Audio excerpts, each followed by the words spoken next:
माँ के मुख्य नाम का सभी उच्चारण करेंगे।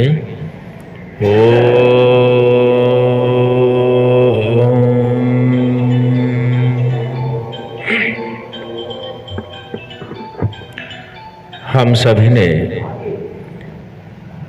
मिलकर के सर्वप्रथम गायत्री मंत्र से जो ज्ञान प्राप्त किया है, संध्या में सर्वप्रथम जो विद्वानों के द्वारा दिया गया सिद्धांत, उस मंत्र का हमने समझने समझाने का प्रयास किया।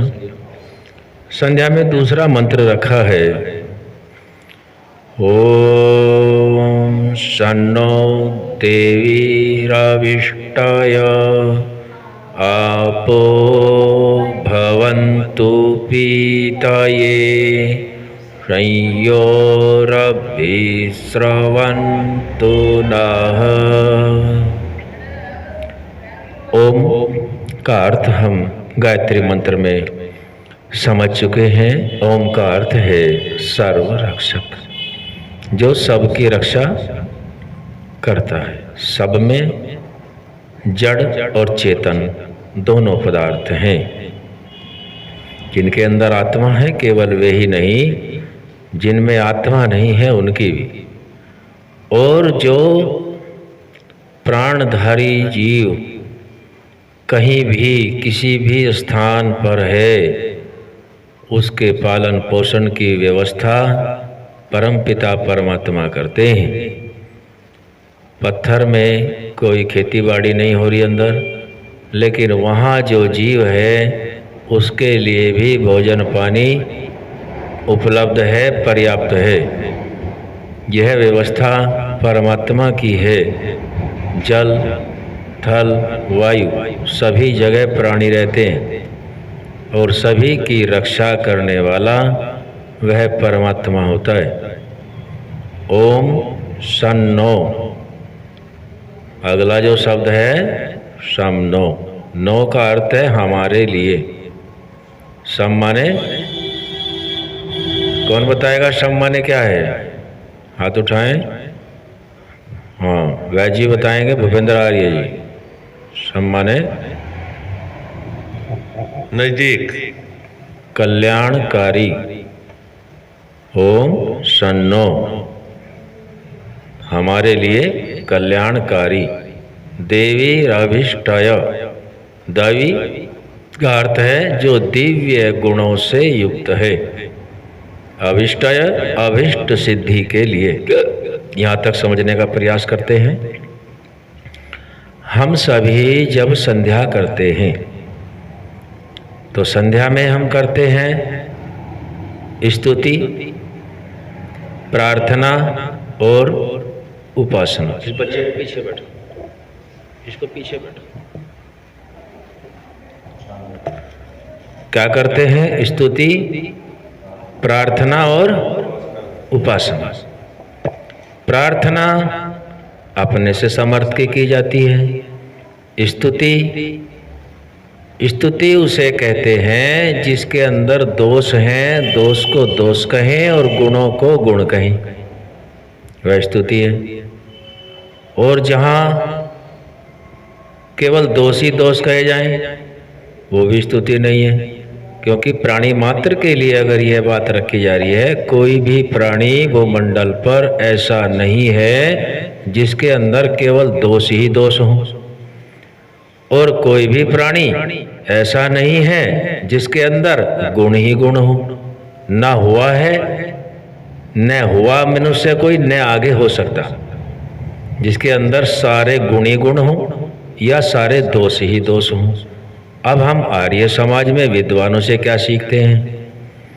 विद्वानों से सीखते हैं कि जो जैसा है उसको वैसा ही करें। सम कल्याण करने के लिए तो कर रहे इस काम को। हमारे लिए कल्याण कब होगा?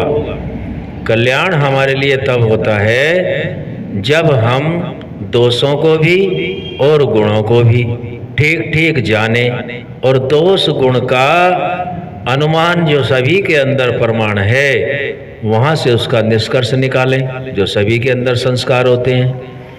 तो यदि हमें अपना कल्याण करना है तो परमात्मा केवल और केवल गुणवान है।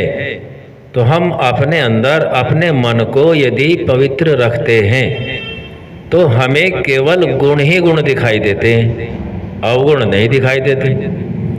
और यदि मन मलिन है, मलिनता के संस्कार हैं, तो वहाँ केवल दोष ही दोष दिखाई देता है, गुण नहीं दिखाई देता। यहाँ सांख्य दर्शन में भी यही समझाया गया है, तत् सन्निधानादधिष्ठातृत्वम मणिवत। दूसरे अध्याय का 61वां मंत्र है, सूत्र है ये। इसमें समझाया है कि वह परमात्मा मणिवत, मणिवत कहते हैं चुंबक को।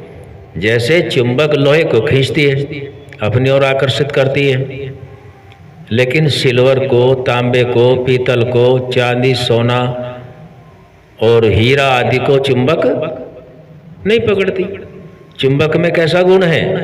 केवल लोहे को पकड़ने का। यदि वहाँ हीरा है और धातु है अन्य, उनको वो नहीं छेड़ता। तो क्या हो गया? मणिवत। मणिवत यहाँ समझाया गया सृष्टि प्रकरण में कि परमात्मा सभी कण कण में मणिवत विद्यमान है। जब परमात्मा कण कण में विद्यमान है और हमें उस परमात्मा से अपना कल्याण चाहना है, तो कल्याण हमें मणिवत होकर के अपने संस्कारों को परमात्मा की तरह सत्व गुण प्रदान करना होगा।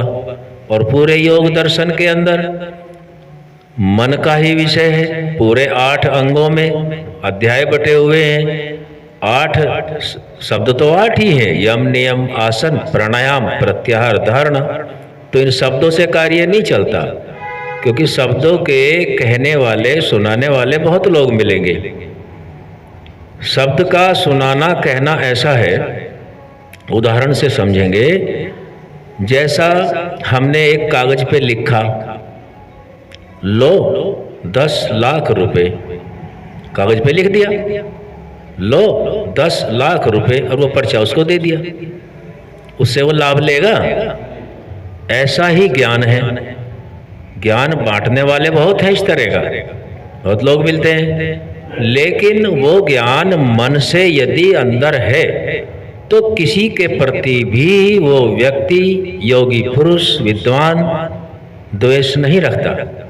अंदर से कल्याण तब होगा जब हम कल्याण करने वाले गुण अपने अंदर धारण करेंगे, तब हमें कल्याण ही कल्याण की बातें दिखाई देंगी। और यदि हमें कल्याण की बातें दिखाई देने लग गई तो कल्याण की बात, भलाई की बात सुन के कोई भी व्यक्ति अप्रसन्न नहीं होता और संगठन मजबूत होकर के वैसा ही राष्ट्र बन सकता है जैसा राष्ट्र रामकृष्ण के समय में था, विक्रमादित्य के समय में था। आर्यव्रत फिर से बन सकता है। आर्यव्रत को बनाने वाले विद्वान और विद्वानों के पवित्र मन के साथ चलने वाले सामान्य पुरुष होंगे, तब हमारा कल्याण होगा। न सुनने से होगा, न सुनाने से होगा। ये सुनना और सुनाने के लिए ज्ञान नहीं होता, इसमें से हमें आचरण में लाना होता है। मंत्र में, संध्या में यही तो प्रार्थना करते हैं कि हे परमात्मा, आप कल्याण करें, हमारा कल्याण हमारा करें, लेकिन कल्याण के मार्ग का भी हम चयन करें। और सबसे अधिक महत्वपूर्ण इस शरीर के अंदर मन कार्य करता है, और पूरे योग दर्शन में मन की बातें हैं जो आपको समझाई गई। तो कल्याण ऐसा नहीं है कि हम कहते रहें कल्याण कर दो, कल्याण कर दो। ऐसे कल्याण नहीं होने वाला।